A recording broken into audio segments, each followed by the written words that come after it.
நீங்கள் பிரதமை அன்று மகாலட்சுமியை வழிபட்டால் உங்களுக்கு அக்னியினால் ஏற்படக்கூடிய அனைத்து தோஷங்களும் விலகத் துவங்கிவிடும்.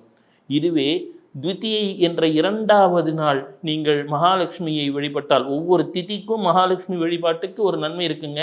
நீங்கள் பிரதமை அன்னைக்கு ஓம் ஸ்ரீம் லக்ஷ்மியை நமகான்னு ஒரு தடவை சொன்னால் கூட போதும், உங்களுக்கு அக்னி தேவன் அருள் கட்டாயம் உண்டு. அக்னி எதற்கு தேவை?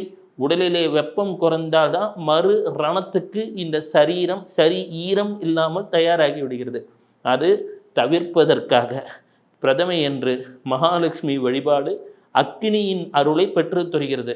பல்வேறு அக்னி தோஷங்கள் நம் ஜாதகத்தில் இருந்தால் அதை நீக்கி சாதகமாக மாற்றி தருகிறது பிரதமை என்று செய்யக்கூடிய மகாலட்சுமி வழிபாடு.